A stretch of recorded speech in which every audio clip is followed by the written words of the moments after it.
Muchas veces hablamos de tipos de inmunidad y decimos que hay inmunidad celular o inmunidad humoral. Estos dos tipos de inmunidad tienen referencia de las siguientes células. Por ejemplo, cuando hablamos de inmunidad celular, nos referimos a las células T, específicamente a la CD8. ¿Sí? ¿Esto por qué razón? Porque recordemos que la CD8 son células que atacan a los antígenos directamente. Esto a través de dos enzimas, unas llamadas perforinas y otras llamadas granzimas. ¿Sí? Entonces, decimos que es un ataque directo de la CD8, a diferencia de la CD4. La CD4, recordemos que es una célula, ¿sí?, que solamente secreta citocinas, pero no ataca directamente. Por eso a los linfocitos TCD8 se les conoce como inmunidad celular. ¿Va? En cambio, los linfocitos B se les reconoce como inmunidad humoral por lo siguiente. Porque estas células B lo que secretan son anticuerpos. Es la única célula capaz de sintetizar anticuerpos. ¿Sí? Entonces, esta célula, al secretar estas proteínas, pues las proteínas están en la parte líquida de la sangre, y recordemos que en anatomía todos los componentes líquidos del cuerpo les llamamos humores, ¿sí?, como el humor vítreo que está dentro del ojo, por ejemplo. ¿Sí? Entonces, cuando hablamos de inmunidad humoral, pues realmente nos estamos refiriendo a esos anticuerpos que están ahí en circulación. Por lo tanto, los linfocitos B son los responsables de ello porque ellos son los que sintetizan estos anticuerpos. ¿Sí? ¿Queda claro? O sea, inmunidad celular, CD8, inmunidad humoral, células B. Bien, ahora vamos a hablar exclusivamente de las células T. Si empieza a parpadear la ventana es que estoy aceptando, están ingresando compañeros, entonces tengo que abrir otra página. Muy bien.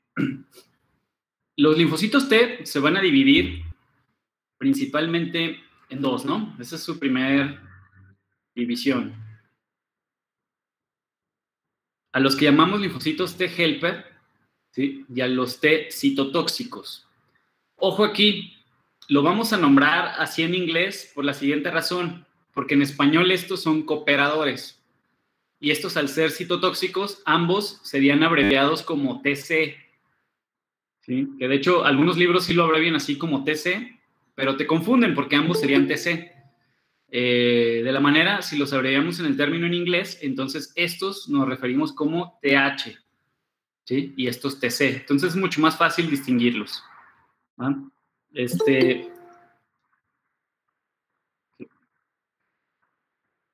Muy bien. A estos TH les vamos a llamar CD4. ¿Sí? Porque decíamos, su marcador de membrana es un CD4. Y a estos TC, como ya decíamos en la diapo anterior, CD8. ¿Sí? Sin embargo, cuando solo decimos que es una célula T, es decir, no sabemos si es CD4 o CD8, toda célula T contiene en su membrana un marcador en común llamado CD3. ¿Sí? Quiere decir entonces que un CD3 se divide en un CD4 o en un CD8. ¿Qué hacen los TH o los CD4? ¿Sí? Estas son células, ¿sí?, que al momento que se activen, les decía, solo sintetizan citocinas. Van a sintetizar citocinas, las van a expresar, y con estas citocinas van a atraer a otras células, ¿sí?, al sitio de acción. ¿Sí? En cambio, los CD8 se les llama citotóxicos o supresores porque estas células lo que hacen es eliminar directamente al antígeno. ¿Sí? En cuanto detectan cuando se les presenta un antígeno y esta presentación corre a cargo, recordemos que para que una célula T, ya sea CD4 o CD8, reconozca un antígeno, tiene que ser presentado y quien se lo tiene que presentar son las células APC, las presentadoras de antígeno, ¿sí? En contexto de MHC.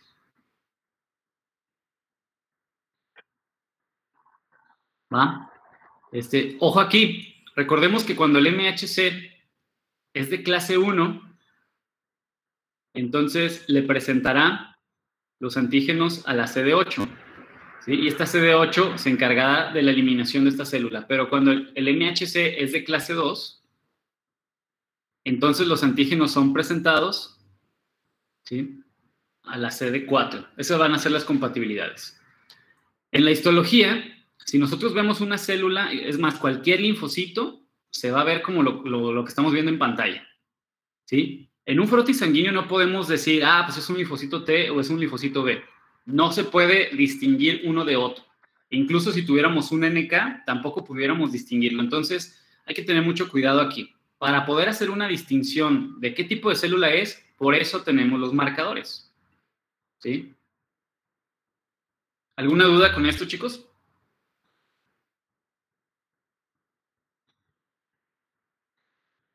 Bien, seguimos entonces.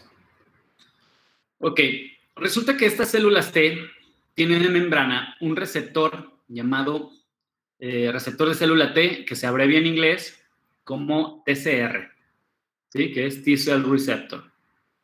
Este TCR, estamos diciendo entonces que va a estar en membrana. Esta es una célula T.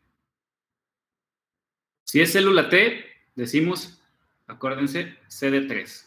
No sabemos si es helper o citotóxica. Estamos hablando de célula T, CD3. Entonces, en membrana tendrá un pequeño receptor que consta de 2 cadenas, llamado TCR. ¿Sí? ¿Qué es lo que hace este TCR? Pues este TCR tiene comunicación directa con las células APC. Quedamos que las APC son células presentadoras de antígeno. Y esta APC tendrá entonces en su membrana un MHC.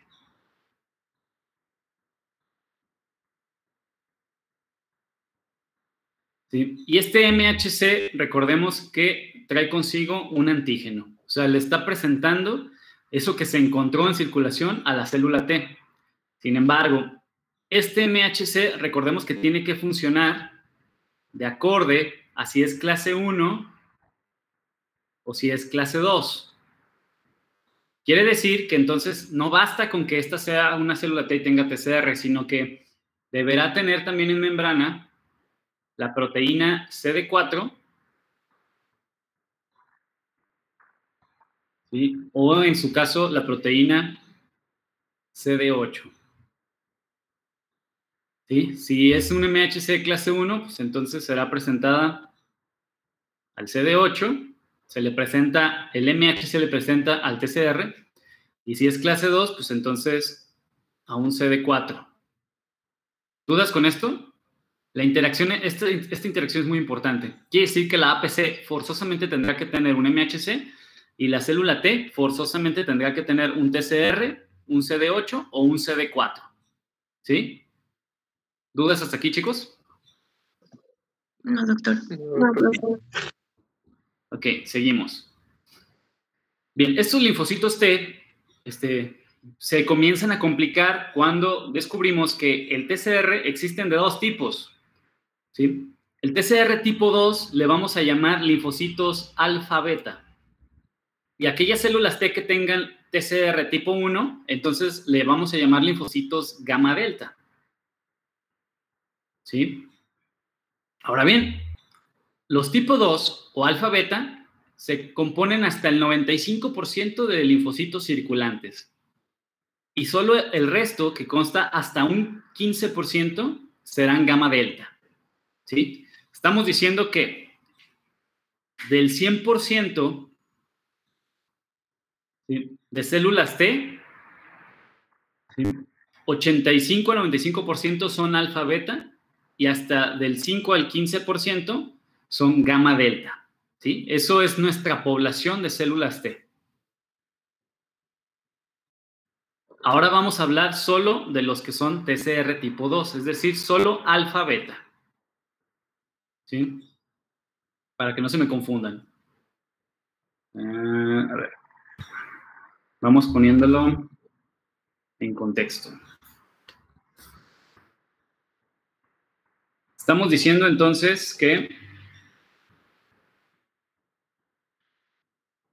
tenemos las células T. Por ser célula T, decimos que son CD3.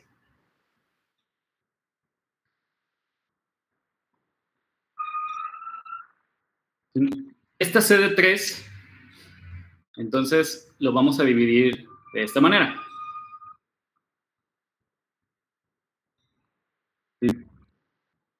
Profe, no podemos ver su pantalla. ¿No se ve? ¿Quién más no la ve?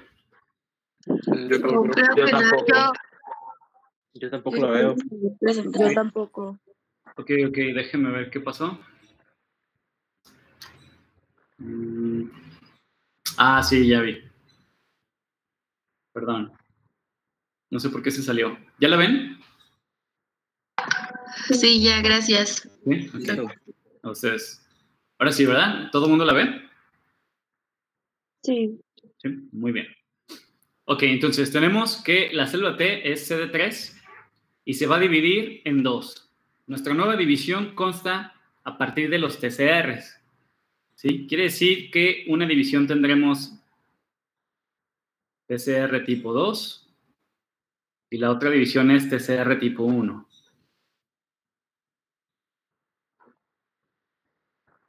Muy bien. Los dos, recordemos que estos se les va a llamar alfa beta. ¿Sí? Y estos le vamos a llamar gamma delta. Muy bien. Entonces, ahorita vamos a hablar solo de alfa beta, es decir, estos de aquí. ¿Sí? Nos dice que estos alfa beta se dividen en lo que ya sabemos, CD4 y CD8. Entonces, estamos diciendo que lo vamos a dividir en CD4, que corresponde a los helper, ¿sí? Es decir, TH, y CD8, o sea, TC.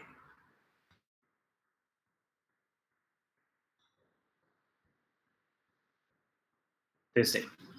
¿Vamos bien hasta aquí? ¿Alguien tiene dudas con esto? Esta es la división que hemos marcado hasta ahorita. Bien, ya sabemos que los TH reconocen aquellas células que tienen MHC de clase 2 y los CD8 aquellas que tienen MHC de clase 1. Ahora vamos a hablar de los CD4. No se me revuelvan, ¿eh?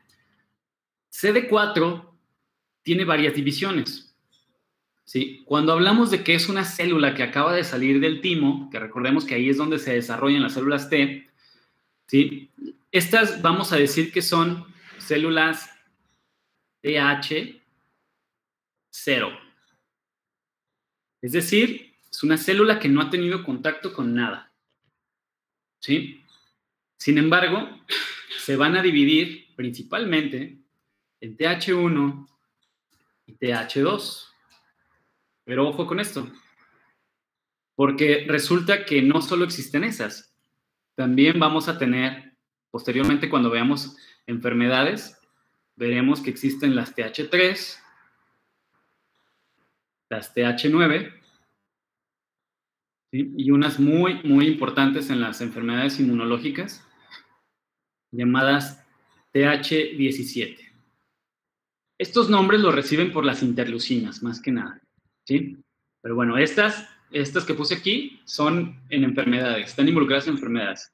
Las normales son TH0, TH1, TH2. Entonces, vamos aquí a nuestra tabla y volvemos a dividir. Es decir, CD4 se divide en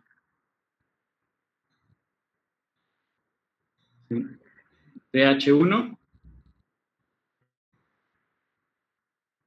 TH2. Y cuando son células vírgenes, ¿sí? Les llamamos entonces TH0. ¿Sí? ¿Alguna duda hasta aquí, chicos? Entonces las CD4 también van a ser conocidas como células vírgenes, ¿verdad? No, no precisamente. ¿Qué es lo que pasa? Voy a poner otra diapo para explicar esto. Lo que sucede es que recordemos que todas las células vienen de médula ósea. ¿Sí? Médula ósea, pues obviamente va a estar en huesos largos y planos, ¿no? Entonces, ahí en médula ósea, que es lo más céntrico, de médula ósea van a surgir los precursores de células T, ¿no? ¿Qué les vamos a llamar? Timocitos. ¿Por qué? Porque son células T indiferenciadas. Perdón si escribo muy lento, ¿eh? Me cuesta trabajo escribir en el pad. Timocitos. Estas células indiferenciadas salieron de médula ósea. No son células T todavía, ¿sí? Pero esos timocitos van a migrar al timo. Recordemos que el timo es ese órgano bilobulado que se encuentra de manera apical al corazón. Es decir, lo vamos a tener ahí arriba del corazón. ¿Sí?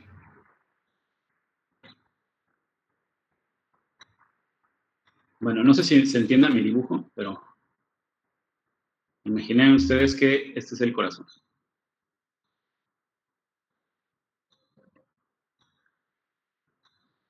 ¿No? Espero se entienda.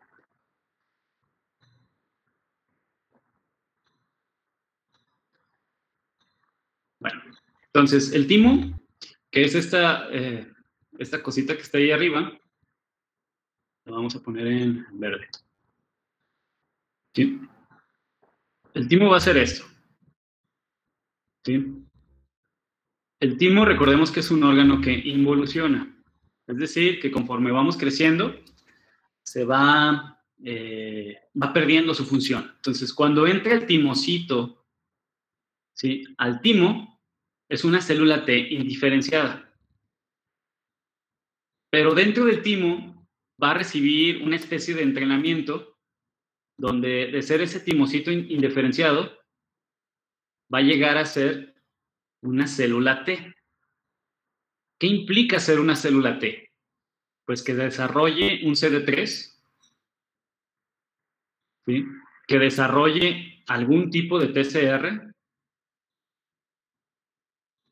Y si hablamos de que el TCR es tipo 2, pues deberá desarrollar, ¿sí?, CD4 o CD8.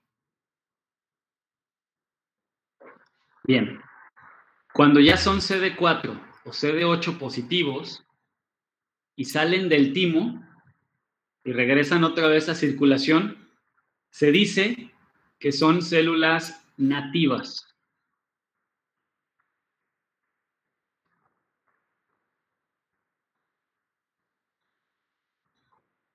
Esas células nativas, en inglés las van a encontrar como naive se escribe, ¿sí? A estas células nativas que acaban de salir del timo, también les llamamos células vírgenes. ¿Por qué? Porque no han tenido contacto con nada.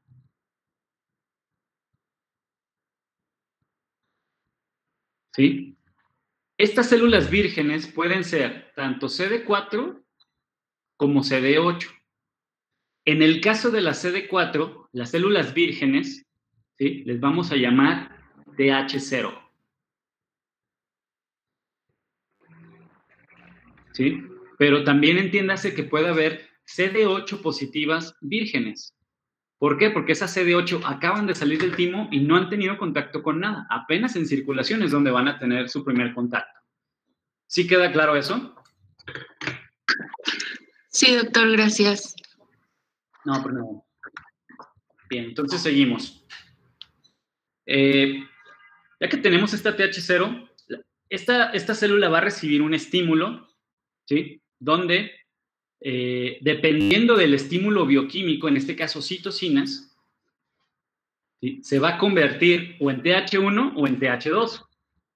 Por ejemplo, si el estímulo que recibe es de una interleucina 2,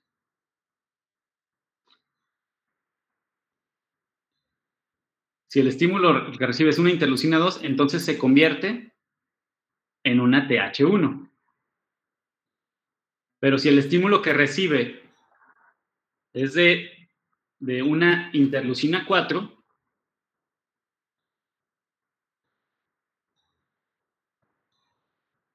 entonces se convierte en una TH2. ¿Sí? Esto pongámoslo acá. Esa va a ser la diferenciación. A partir de una TH0 con interleucina 2, generamos una TH1. A partir de una TH0 con interleucina 4, se convierte en TH2. ¿Sale? Ahora, vamos viendo cuál es la función de cada una. ¿Sí? La TH1 nos dice que produce interleucina 2. ¿Qué quiere decir esto? Aquí va a tomar dos caminos. Esta nueva citocina interleucina 2 producida por la TH1 puede tomar el camino de que vaya otra vez con una TH0 y diferencie más TH1. Esto aumentaría la población de la TH1, ¿sí? Pero también esta interleucina 2 que produce la TH1 puede ser autoconsumida, ¿sí? Y aquí se desencadena una vía de señalización interesante, que les voy a explicar en la siguiente diapositiva. Imaginemos entonces, ¿sí?, que la interleucina 2 en las células TH1, en general en las células T, tiene un receptor que consta de 3 cadenas. Esto que voy a poner aquí en azul va a ser la membrana. Imagínense que es la membrana de la célula T. ¿Sí? Y esta figura que puse aquí es el receptor, ¿no? Este receptor consta de una cadena alfa, de una cadena beta y de una cadena gamma. ¿Sí? Son 3 cadenas. Este receptor, recordamos que se divide en 3. La parte extracelular, es decir, todo lo que hay aquí arriba, que sale de la célula, y luego tiene una parte intermedia, que le llamamos transmembranal, y una parte dentro de la célula, ¿sí? Esta parte dentro de la célula le vamos a llamar intracelular, tal cual, ¿sí? También se les conoce como colas citoplasmáticas. En las colas citoplasmáticas, este receptor presenta otras 2 moléculas.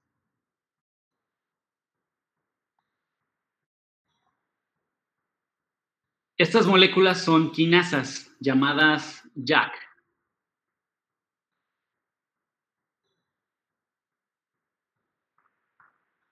Y va a tener a la JAK1 y la otra molécula le vamos a llamar JAK3.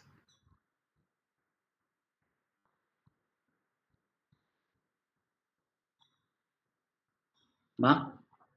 Entonces, ¿qué va a suceder?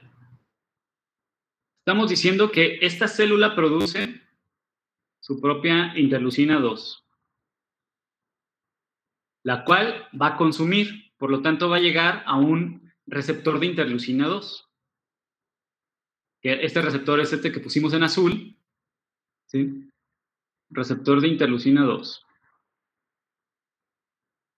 ¿Sí? Cuando esta citocina llega a su receptor, entonces el receptor, las colas citoplasmáticas, se fosforilan. Y al fosforilarse, fosforilan a su vez a las moléculas JAK. Entonces, las moléculas JAK adquieren fosfatos. ¿Qué va a suceder aquí? Que estos fosfatos, como son quinasas, no sé si recuerdan en bioquímica, las quinasas transportan fosfatos. Estos fosfatos serán otorgados a otra molécula que se encuentra en citoplasma, llamada STAT.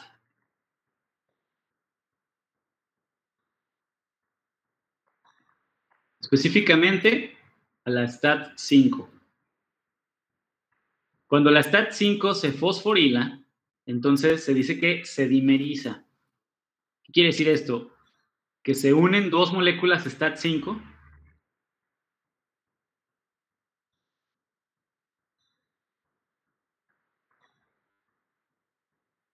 ¿Sí? Se forman dímeros de STAT5 y de esa manera logran entrar al núcleo. Imaginen que esto en negro es la membrana nuclear. Entonces, una vez estando dentro del núcleo, activan una molécula llamada JNK, Janus quinasa. No sé si recuerdan sus clases de biología molecular, pero JNK era un activador de un factor transcripcional llamado c-Jun. ¿Vieron cáncer en biología molecular? Ahí debieron haber visto estas moléculas, c-Jun. Y c-Jun se une al DNA.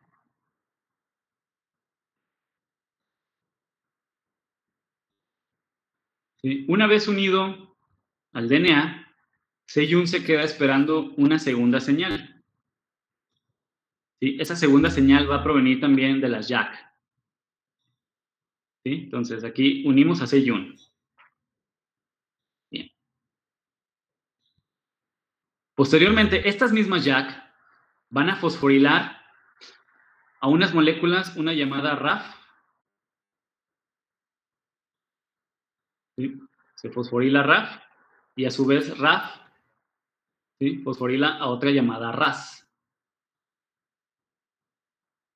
Y cuando se fosforila RAS, a su vez van a fosforilar a un conjunto de moléculas, seguramente conocen, llamadas MAP quinasas, que se abrevia como MAPK. Cuando estas son fosforiladas, las MAP quinasas, esta fosforila a una molécula llamada ELK, que también es otra quinasa que va a transportar ese fosfato. Si se fijan, lo que estamos haciendo solo es moviendo el fosfato del lugar, y ELK entra al núcleo y activa a una molécula, el complemento de c-Jun, que se llama C-Fos.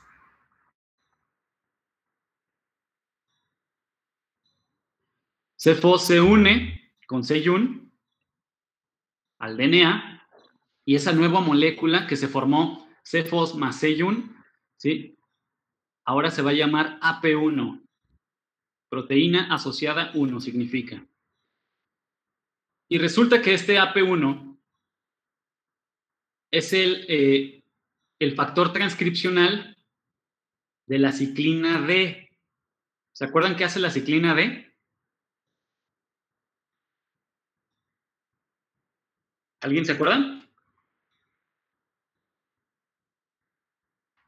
¿Es uno de los puntos de chequeo del ciclo celular?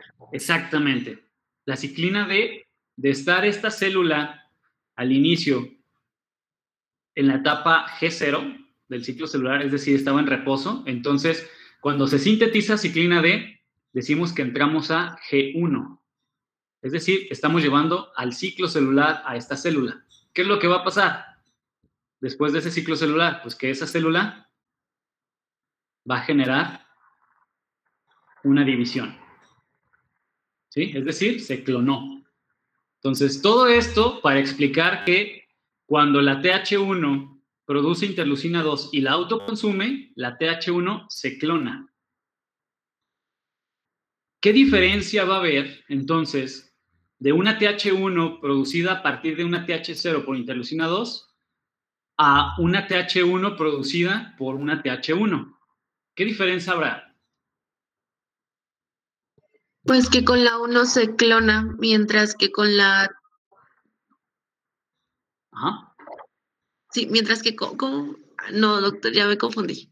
Sí, vas bien, ¿eh? Yo puedo obtener, hay dos maneras de obtener TH1. Una, a partir de una TH0, y la otra, una clona a partir de una TH1. ¿Cuál va a ser la diferencia? O sea, tú tienes, imaginemos aquí, esta es una TH1, esta también es una TH1 y esta es una TH1. Esto se clonó por este mecanismo que explicamos en este diapo, ¿no?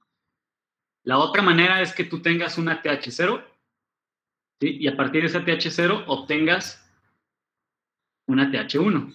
¿Cuál va a ser la diferencia entre esta y estas dos? Que la de a partir de TH1 se clonó y la otra es una diferenciación.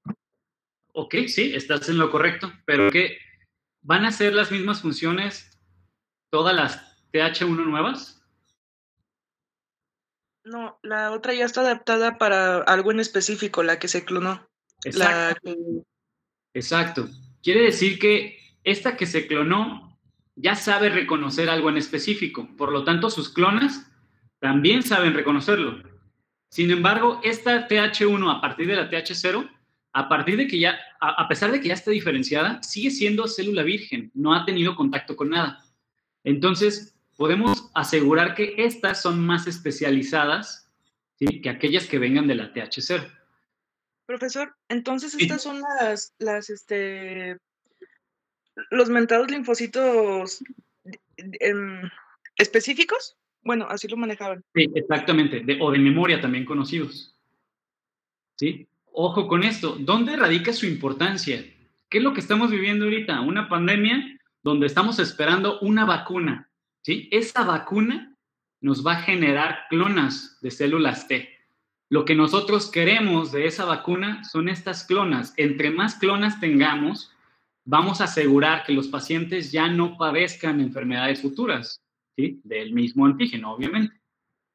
¿Va?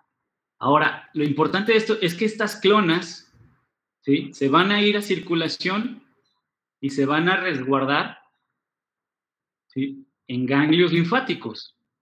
Y ahí los vamos a mantener, en nuestros ganglios. Cuando tengamos un gran número de clonas ya almacenadas en ganglios, pues en el momento que tengamos contacto con esa enfermedad, pues de ahí van a surgir estas clonas que ya tenemos y no nos va a costar trabajo eliminar al patógeno, ¿sí? Entonces son sumamente importantes. Esto es lo que llamamos memoria celular. ¿Estamos de acuerdo? ¿Alguna duda, chicos, con esto? Doctor, pero la interleucina, por ejemplo, la interleucina 2, ¿la darán los linfocitos B? ¿Que si la pueden producir o que la pueden consumir? Ah, no, que si la pueden producir para activar a los T.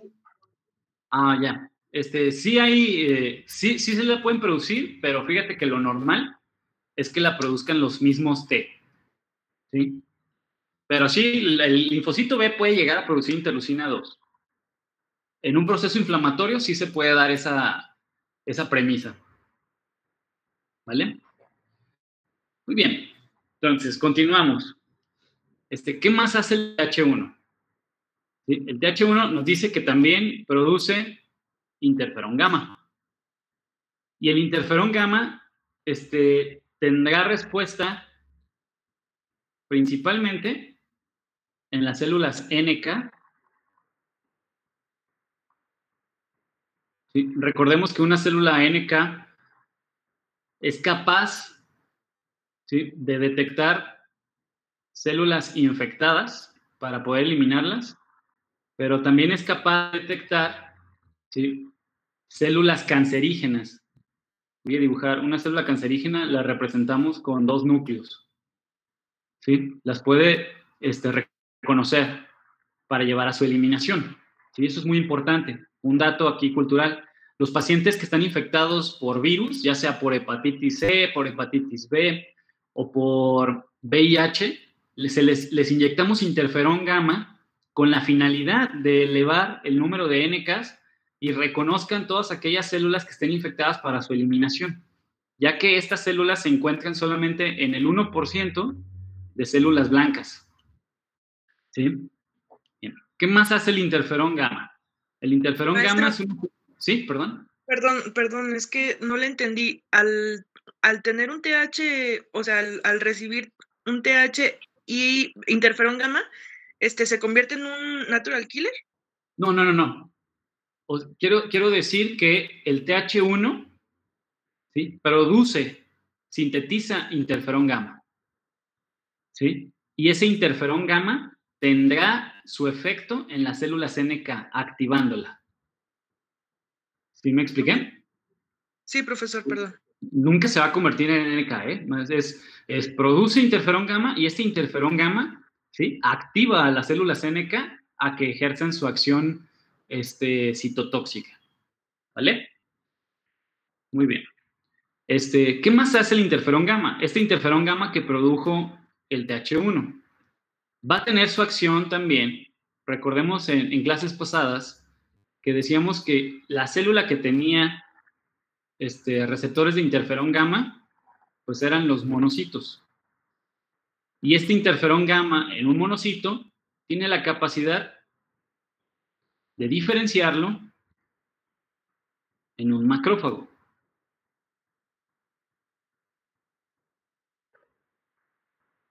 ¿Sí? Ahora, ¿qué va a suceder una vez que se vuelva macrófago? Pues va a expresar en su membrana un MHC.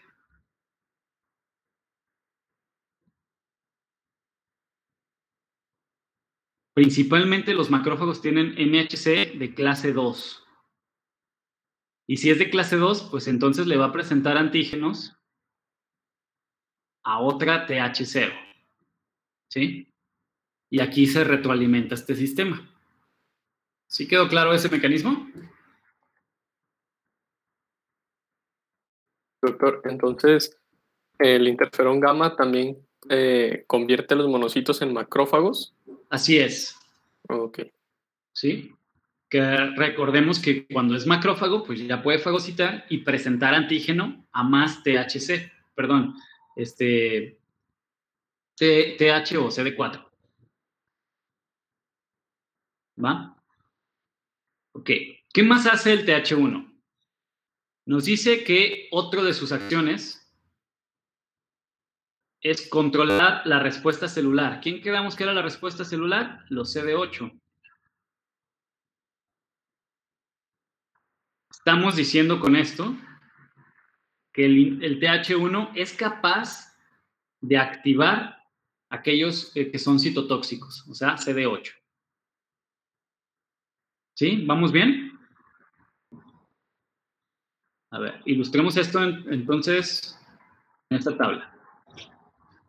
TH1 puede producir otro TH1, pero también activa células NK,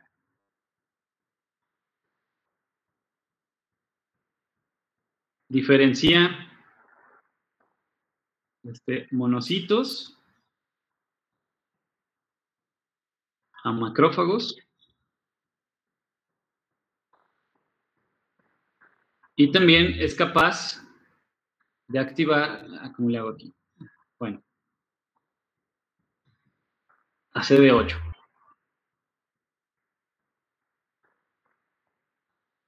¿Sí? ¿Diferencia? Perdón, no le entendí. No, activa. Ok. ¿Sí? Acuérdate que CD4 y CD8 son dos células diferentes, ya no se pueden diferenciar. ¿Sí? Lo que puede hacer TH1 es activar, ¿sí?, a CD8. ¿Estamos de acuerdo? Muy bien. Ahora, vamos con la TH2. ¿Qué hace la TH2? Pues nos dice que, en primer lugar, produce interleucina 2 con dos finalidades. Ya sabemos que si la autoconsume, la interleucina 2 va a generarnos clonas de TH2. Pero si esa interleucina 2 va con un TH0, ya sabemos que eso culminará en TH1. ¿Va? ¿Qué más hace la TH2? Pues la TH2 nos dice que produce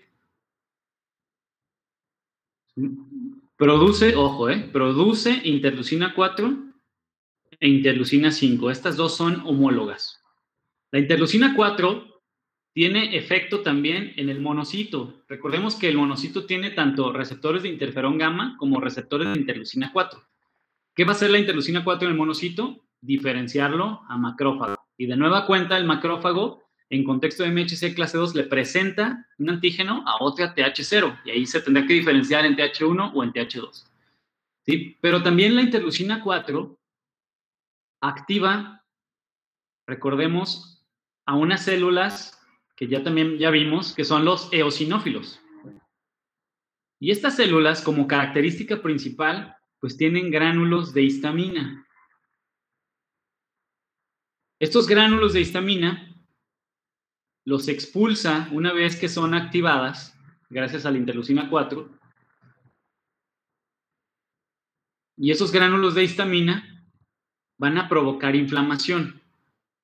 Esta inflamación, ¿sí?, va a sintetizar varias moléculas, una llamada TNF-alfa, ¿sí?, que es una citocina proinflamatoria, pero también va a activar otra llamada interleucina 1. Les comento algo importante de interleucina 1. Cuando la interleucina 1 está en niveles muy elevados, esta interleucina 1 va al cerebro, específicamente en el hipotálamo,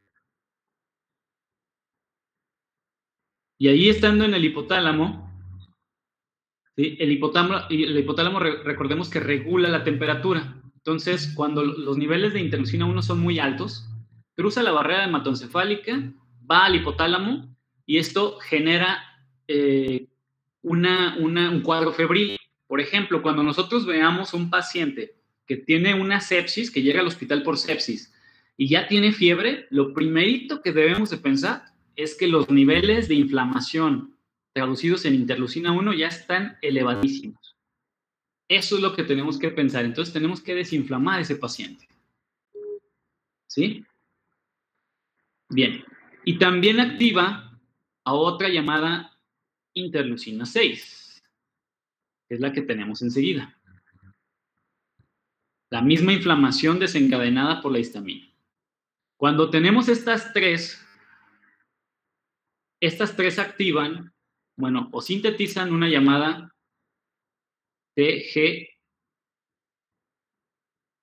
TGF-beta,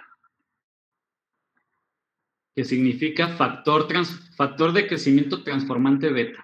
Es Transforming Growth Factor. Recordemos que este es factor de necrosis tumoral, o Tumoral Necrosis Factor. Y el TGF-beta tiene acción en los fibroblastos. Cuando llega a los fibroblastos, induce que el fibroblasto produzca colágeno. Quiere decir entonces que esta inflamación está precipitando esta molécula TGF-beta para inducir cicatrices. ¿Sí? Todo el producto de fibrosis, por ejemplo, enfermedades como cirrosis hepática, fibrosis pulmonar, como lo que está provocando también el COVID, ¿sí?, está desencadenado por esta vía de señalización, por una inflamación que activó el TGF-beta, ¿sí?, y a su vez a los fibroblastos para que produzcan un montón de colágeno y los tejidos se fibrosen. ¿Sale? ¿Qué más hace la interleucina 4? La interleucina 4 tiene efecto en las células B. Cuando la interleucina 4 llega a la célula B, induce que la célula B produzca anticuerpos de tipo E, es decir, IgE. Y si recordamos la clase pasada, recordaremos que los eosinófilos tienen un receptor para la IgE. ¿Se acuerdan cómo se llamaba ese receptor?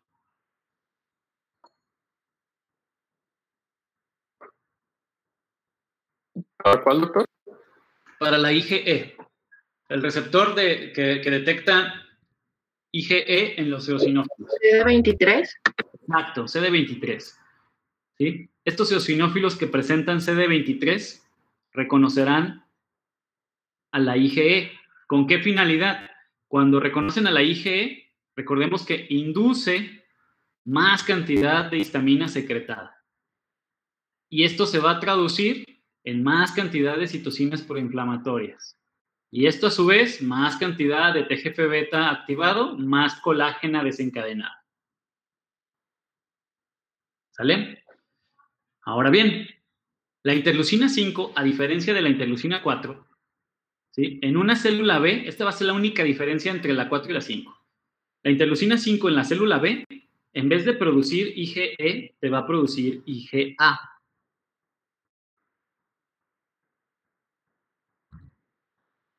¿Sí? Y la IgA la vamos a tener sobre todo en mucosas. Y esta nos va a generar un sistema protector, porque la IgA lo que va a hacer es acoplarse a los antígenos y nos va a proteger de ellos. ¿Sí? Más allá de provocarnos una inflamación, esto es lo que está haciendo. ¿Va? Bueno, la interleucina 6 ya dijimos que sucedía. Y posteriormente tenemos a la interleucina 10. Nos dice entonces que el TH2 produce interleucina 10. Ya después de que hace todo este desmadre la interleucina, el TH2, ¿sí? La interleucina 10 es la manera de detener todo esto, ¿sí? Ya que la interleucina 10 inhibe al MHC e inhibe al TNF-alfa. Por lo tanto, decimos que la interleucina 10 es una citocina antiinflamatoria. ¿Sí?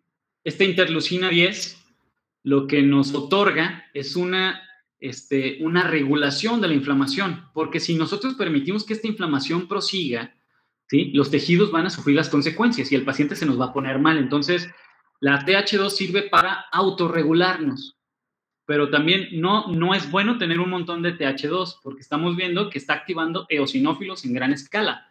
De hecho, la TH2 es la culpable de todo el cuadro patológico de un paciente con asma. Un paciente con asma lo que tiene en exceso son células TH2 en todas sus vías aéreas. Como tiene un montón de TH2, pues induce la degranulación de todos los eosinófilos de ese paciente, y es por eso que los pacientes con asma sienten que se ahogan, porque se inflaman las vías aéreas debido a este sistema y quedan con secuelas a largo plazo cuando no tienen tratamiento por el montón de colágeno que queda en sus pulmones fibrosados. ¿Sale? Y bien, bueno, indirectamente la TH2, al estar activando las células B, por eso decimos que induce una producción de anticuerpos por parte de las células B. Vamos a ver nuestra tabla. ¿Qué fue lo que dijimos ahorita? Pues estamos diciendo que la TH2 también se autoclona, pero también es capaz de activar monocitos para que se convierta en macrófago y el macrófago tenga su acción en una TH0, pero también es capaz de activar eosinófilos y con esto activar la inflamación. ¿Sí? También es capaz de activar a la célula B, ya sea para que produzca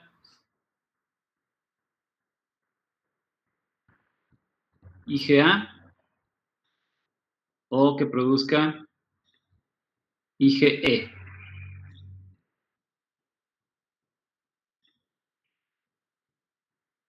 Así como es capaz de inhibir ese proceso inflamatorio. ¿Sí? ¿Estamos de acuerdo? Ahora bien, por esta razón es que se entiende cuando el VIH, ¿sí? ¿Dónde radica la importancia de todo esto? Pues en el VIH, porque recordemos que el VIH es un virus que infecta a la CD4. Si infectamos a la CD4, fíjense, con solo destruir a la CD4, ¿sí? ¿Qué es lo que hace el VIH? Entonces no tendremos TH0, no hay TH1, no hay TH2. Si no hay TH1, no hay interleucina 2, no tenemos clonas, no hay interferón gamma, por lo tanto no hay activación de células NK, no hay reconocimiento de células infectadas, no hay diferenciación de monocitos, no hay macrófagos, por lo tanto no hay presentación en el MHC, se inhibe más las células T. ¿Sí? Si no tenemos TH2, pues tampoco se autoclona, no hay interleucina 4 no hay activación de eosinófilos, no hay producción de citocinas proinflamatorias, no hay fiebre, no tenemos fibrosis, no hay producción de inflamación en general, no se activan las células B, no tenemos IgE, nadie detecta antígenos, no tenemos IgA y quedamos desprotegidos ante todos los antígenos. O sea, te deja totalmente sin sistema inmune. ¿Sí? Bueno, aquí también me faltó esta, que no hay producción de CD8. Con solo destruir a la CD4, todo tu sistema inmune se cae. Por eso, los pacientes infectados con VIH, ¿sí?, llegan a SIDA, que es el síndrome de inmunodeficiencia. ¿Qué estamos diciendo con eso? Que no tienen sistema inmune. ¿Por qué? Porque el VIH destruye a la célula más importante encargada de controlar todo tu sistema inmune. ¿Sí? ¿Alguna duda con esto? No, doctor, creo que no. Muy bien. Ok. ¿Queda claro este cuadrito? Digo, por si le quieren tomar ahí captura de pantalla. Se me olvidó para la siguiente clase, igual, si me recuerdan al inicio, de grabar la clase para que quede ahí en la plataforma. Digo, si la quieren volver a repasar otro día, pues que quede grabada, ¿no? Solo, pues, la neta se me olvidó. Pero bueno. Doctor, nada más una grabar. pregunta. Perdón, Cristi. No, adelante, Lilia. Los TH2 mediante la interleucina 10 son los activadores de los TH supresores. Así lo entendí. Sí, de alguna manera les podemos llamar, sí pueden llegar a activar a los supresores para que detengan todo este proceso inflamatorio. Además, per se, la interleucina 10 es capaz de inhibir la actividad de los macrófagos, ¿sí?, así como la actividad del TNF-alfa, para inhibirle el proceso inflamatorio, o sea, contribuye, ¿sí? Tiene varias líneas de acción que vamos a ver. De hecho, hay una clase totalmente dedicada a qué hace cada una de las citocinas, ahí lo vamos a tocar el tema, pero sí, me adelanto, la interleucina 10 puede llegar a activar a los supresores para que detenga toda esta inflamación. Gracias, doctor. Por nada. ¿Alguien más iba a preguntar otra cosa? No, le iba a decir que si no la podía grabar a partir de ahorita. ¿Crees? Pues ya casi, bueno. Pues si quieren la grabo, pero va a estar toda a medias, ¿no? Igual y lo que puedo hacer es, voy a guardar las diapositivas con todo y dibujitos y se las subo así, para ver si, digo, viendo los dibujos igual y se acuerdan de lo que estábamos viendo, ¿no? Y ya para la siguiente clase desde el inicio, grabamos toda la clase. ¿Va? Digo, pues si no va a haber gente que va a decir, caray, ¿esto qué? ¿Se puede regresar a la que dice linfocitos T solamente? Creo que es antes. Esa. Gracias. No por nada. ¿En alguna otra duda, chicos? Ojo, que solo estamos hablando, ¿sí?, de alfa-beta. Hasta ahorita solo hemos hablado de células TCR tipo 2. Por eso hago hincapié en esto. Fíjate, en nuestro esquema no hemos tocado a estas células TCR tipo 1. Solo hablamos de alfa-beta y hasta ahorita de CD4. ¿Sí? Vamos entonces con CD8. Bien, CD8. Las CD8 solamente tienen dos formas de dividirse. Unas que llamamos CD28 positivas y otras que llamamos CD11B, CD18 positivas. ¿Sí? Les explico. Las CD28 positivas son productoras de interleucina 2. Ya sabemos que van a ser la interleucina 2. Cuando se expresa interleucina 2, induce una clonación de la célula que la expresa. ¿Sí?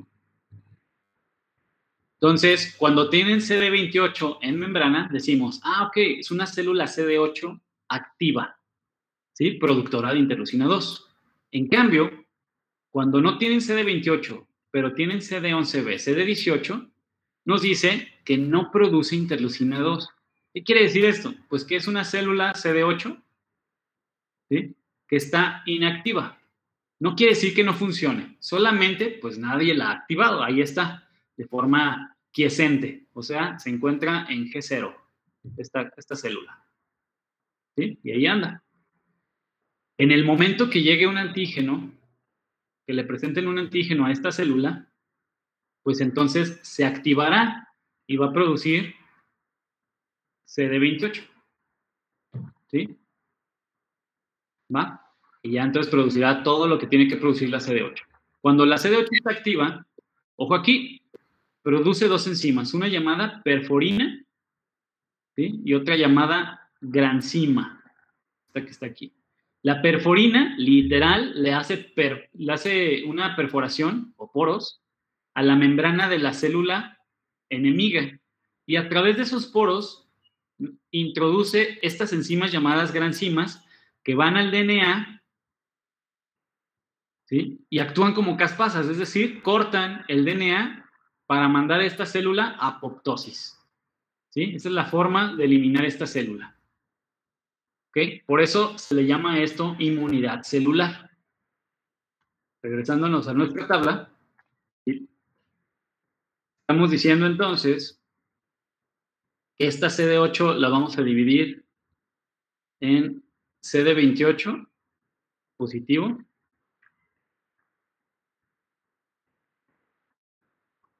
y esta a su vez es productora de interleucina 2, que sabemos que va a clonar una CD8 y bueno, son células activas. La otra subpoblación le llamaremos CD11B.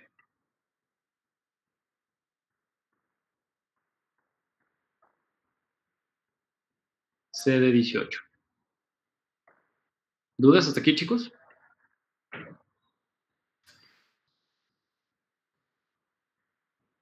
¿Alguna duda? ¿Ninguna? No. Excelente. Bien, ya acabamos las alfa beta. Ahora vamos con las gamma delta.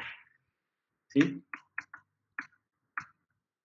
Las gamma delta son muy sencillas, chicos. Son, ya decíamos, TCR tipo 1, ¿sí? Pertenecen hasta el 15%, ¿sí? De células T en circulación.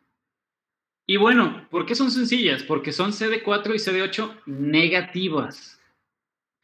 ¿Qué estamos diciendo? Que es una célula T. ¿Qué va a tener en su membrana? Pues tiene un TCR, ¿sí? Que este TCR es de tipo 1.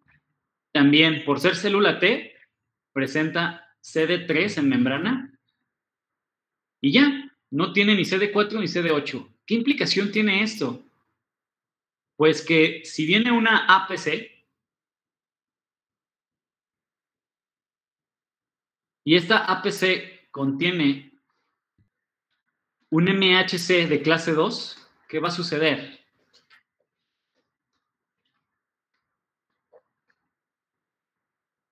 Y trae aquí un antígeno. ¿Qué creen que va a suceder? ¿Le puede presentar o no le puede presentar el antígeno?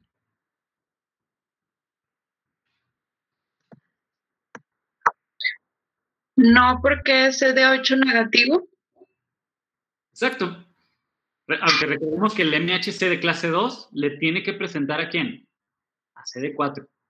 Pero también es negativo, es decir, está ausente en membrana. Entonces, no le puede presentar el antígeno. ¿Sí? Si fuera un clase 1, pues igual.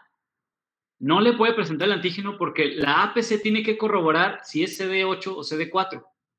¿Sí? Por lo tanto, estas células TCR tipo 1 no funcionan. No sabemos todavía cuál es su rol específico. Se cree que algo están haciendo en las mucosas.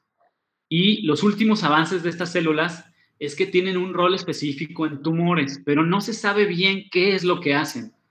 ¿Sí? Hasta ahorita solo sabemos que existen, que están hasta el 15% de células T en circulación, y pues que están ahí en circulación y ya.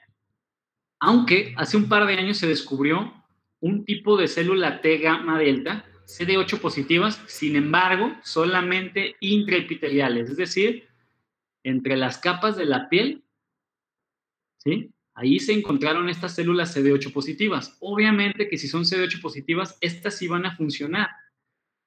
Circulación sanguínea, ¿sí? Estas células son doble negativo, CD4 y CD8 negativos, y no nos sirven de nada. Por lo menos hasta ahorita, no sabemos específicamente qué están haciendo ahí, para qué están ahí. ¿Va? Entonces, si nos regresamos a nuestra tabla, pues aquí la única diferenciación que tendríamos es que hay unas CD8 positivas, pero ahí anótenle que son intraepiteliales, solamente.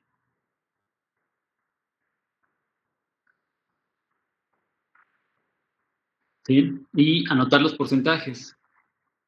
Estas abarcan hasta el 15% de circulación y estas abarcan hasta el 95% en circulación.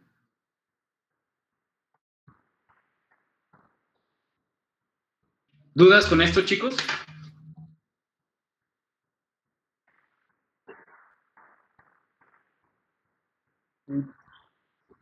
Bueno, vamos a ver la aplicación de todo lo que acabamos de decir.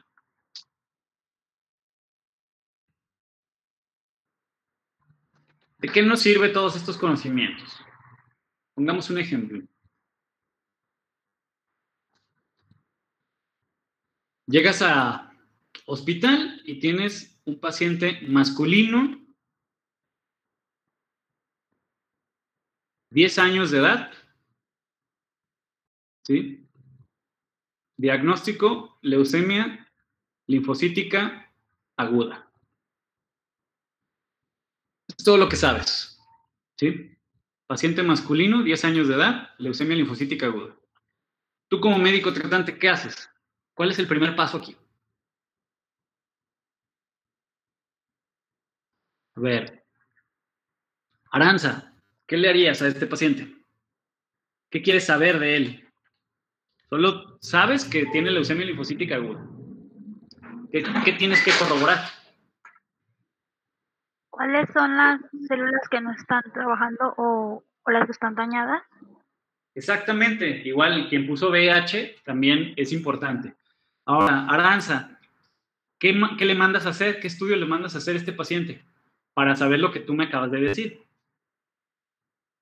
Una biometría hemática. Ok, a ver, entonces, si le hacemos una biometría hemática, ustedes ya me pasaron las biometrías. ¿Qué viene ahí? Pues va a venir eritrocitos. Luego viene plaquetas, viene el volumen corpuscular medio, vienen leucocitos, y luego de los leucocitos los desglosa, ¿no? En neutrófilos, eosinófilos, basófilos si acaso, linfocitos, y pues ya, está el conteo. De todo eso, ¿qué te sirve a ti?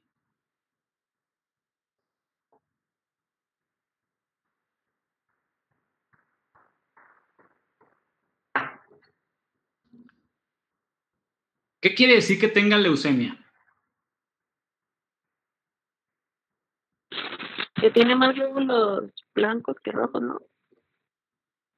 No, al revés. Bueno, Leucemia es de leucocitos y el término de semia, ¿sí? Se refiere a una disminución de, o sea, una disminución de células blancas. Es decir que en este punto de tu biometría hemática yo esperaría ver, ¿sí? Una disminución de estas células. Ojo, la siguiente L es linfocítica. ¿Dónde esperaría ver la disminución? Pues en estos. De todo el desglose de leucocitos, yo esperaría ver que los linfocitos tengan una disminución, porque estamos diciendo leucemia linfocítica. ¿Sí? Y luego dice aguda, eso te habla de tiempo. ¿Qué quiere decir esto? Pues que se dio en un tiempo corto. ¿Sí? Pero yo quiero corroborar, o sea, porque aquí la biometría hemática, como ustedes ya vieron, solo me pone linfocitos. Pero yo quiero saber cuál linfocito es el problemático, de qué linfocito se trata, ¿sí? Este problema en mi paciente. ¿Qué hago? Cristina, Vale. ¿qué análisis le mandas a hacer? Ya tienes la biometría, ya corroboraste que hay una deficiencia de linfocitos.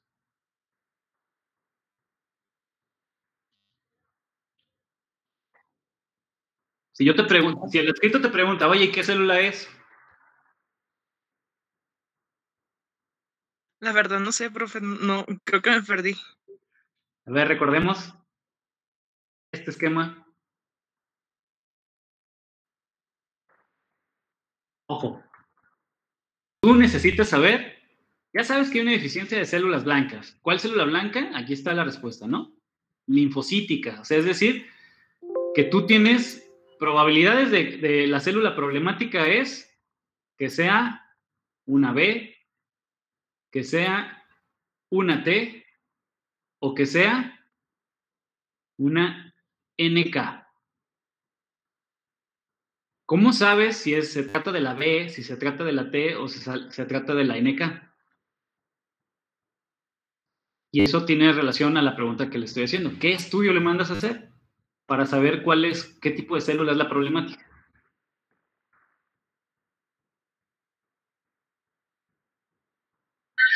¿No es leucocitos en sangre?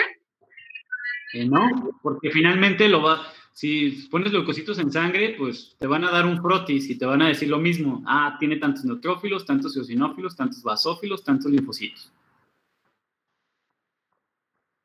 Pero tú necesitas específicamente de los linfocitos saber si es B, T o NK. Es B, ¿no, profe? ¿Y cómo sabes? Pues no sé mucho sobre la leucemia, pero creo que es como una deficiencia, pero que a nivel médula, ¿no? Pues es que todas las leucemias son a nivel médula. Ya Ay, sea no. B, T o NK. Todas se comportan igual. ¿Cómo sabes qué célula es? ¿No sería algo de diferenciación en marcadores, profesor, o algo así? Es que Exacto. la verdad no sé cómo se llama. Exacto. Eso es lo que quiero. ¿Sí? Tú necesitas mandarle a hacer un análisis al paciente de marcadores, de CD. ¿Y cómo se llama eso? ¿Así? Sí, estudio de marcadores, un marcaje celular para linfocitos. Ahora, ¿cuál es el marcador de las células T? ¿Cuál quedamos que era el marcador de células T en general? CD3. CD3. ¿Sí?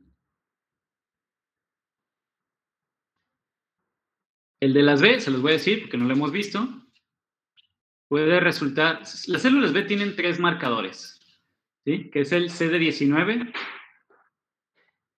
el CD20 y el CD21. Sin embargo, cuando hablamos de leucemias, lo que se busca es CD19 o CD20 porque esos son los indiferenciados. El CD21 es una célula ya diferenciada, ¿sí? Y el marcador de las células NK es CD56. Entonces, ¿qué tienes que hacer? Pues mandarle a hacer estos 3 marcadores, ¿sí? Al paciente. Si te sale CD19 positivo, ok, tu leucemia linfocítica es de células B, porque hasta aquí solo tienes el nombre de la enfermedad, leucemia linfocítica aguda. Necesitamos el apellido de la enfermedad, de células ¿qué? B, T o NK. Entonces, mandas a hacer estos 3 marcadores al paciente y el que te salga positivo, pues ese es.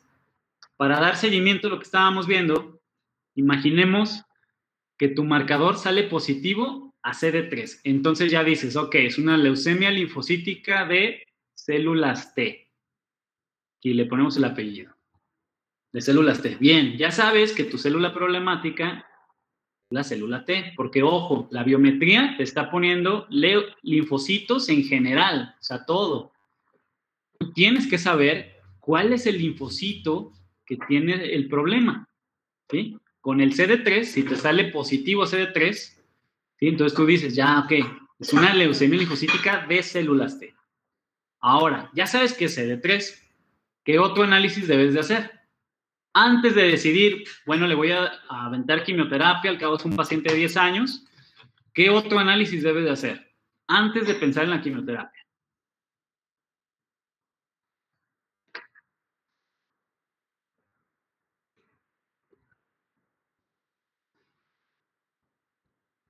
¿Podríamos saber el tipo de cáncer que es? pero bueno, no, mejor no. Sí, vas bien. Tiene relación con lo que pregunté. Es que se supone que hay diferentes tipos de cáncer, y se supone que según el tratamiento es... Ay, es Según que... el tipo de cáncer es el tratamiento. A ver, Gerardo, ¿qué otro análisis le mandas a hacer? Ya sabes que es una leucemia linfocítica aguda de células T. ¿Qué te interesa saber?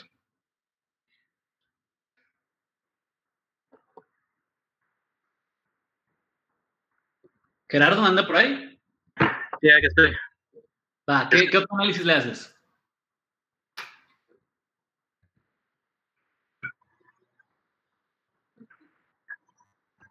Pues estaba pensando lo mismo, saber el tipo de cáncer para determinar su tratamiento. ¿Cómo sabes cuál es el tipo? A ver, recordemos que vimos hoy. Regresemos otra vez a su tabla. Aquí está. ¿Y quieren saber? ¿A dónde está afectando? ¿Si al TCR2 o al TCR1? Exacto. ¿Quieres saber si tu célula T es TCR2 o TCR1? Porque ojo con eso. Bueno, ahí en esa misma tabla. Si detectamos que el problema está en TCR1, pudiéramos suponer que en vez de tener 15%, resulta que nuestro paciente tiene 80% de estas células. Y entonces solamente tendrá 20% aproximado de las que sí funcionan. ¿Amerita esto quimioterapia? Pues de primera instancia no.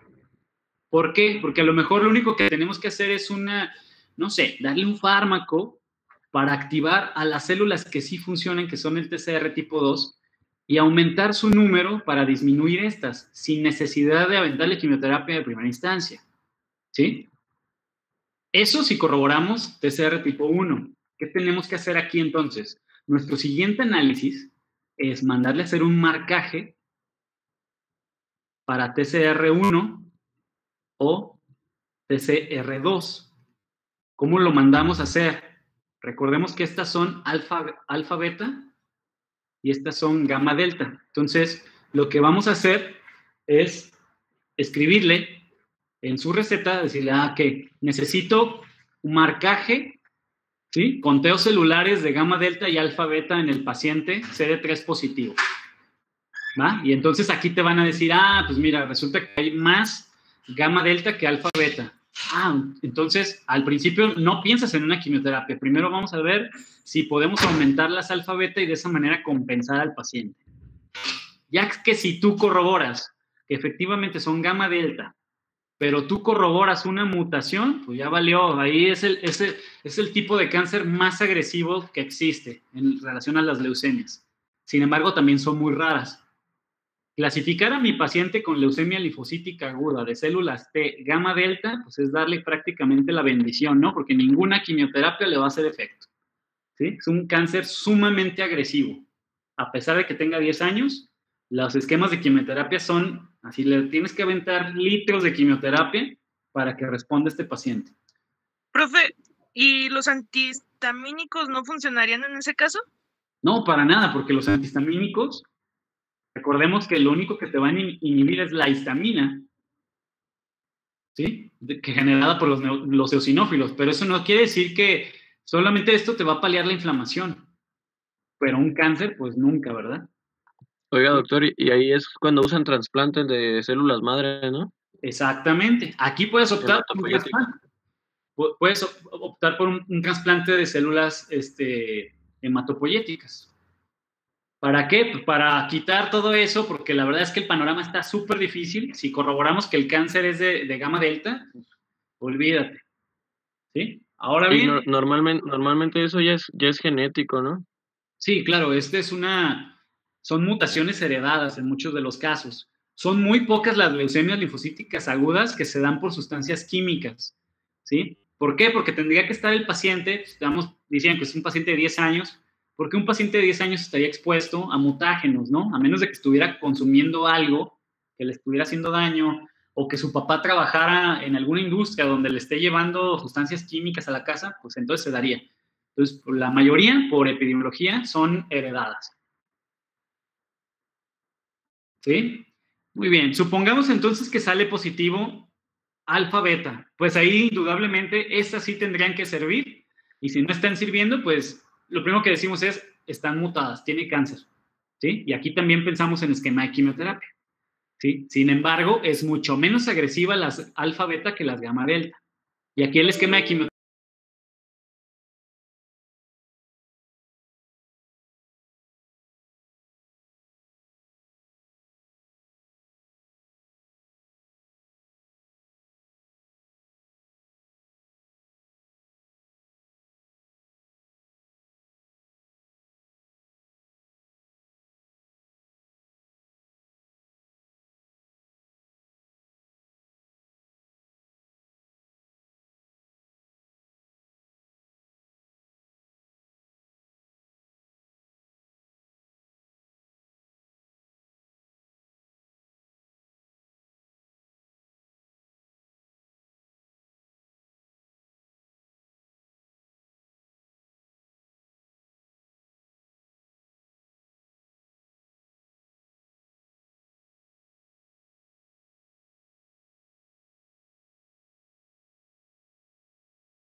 ¿sí? Generalmente se manda a hacer HLA-B, ¿sí? Recordemos que el HLA es lo mismo que MHC. Es exactamente lo mismo. ¿Sí? Solo que HLA es para designar un MHC en humanos, que significa antígeno leucocitario humano.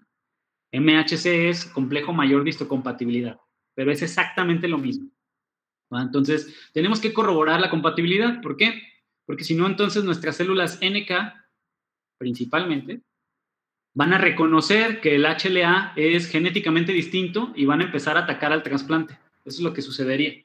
Por eso tenemos que encontrar un paciente compatible en relación a HLA, para que así la dosis de inmunosupresores sea mínima. De todas maneras, lo tenemos que inmunosuprimir para que haga efecto en las células NK, que las disminuyas adrede para llevar a inmunosupresión al paciente y que no tenga rechazo. ¿Sí? Eso prácticamente es lo más complicado de un trasplante. ¿Sí? Ya pasando eso y la fase aguda y crítica, que son los primeros 15 días, pues ya la hizo, ¿no? El paciente. De posterior a esos 15 días ya nomás es vigilarlo. ¿Sale? Pero en un paciente adulto, pues olvídate, esto es súper complicado, ¿no? Ya pensar en un trasplante en un paciente de 60 años, pues se te va a morir en la cirugía. No lo va a aguantar. ¿Alguna otra duda, chicos?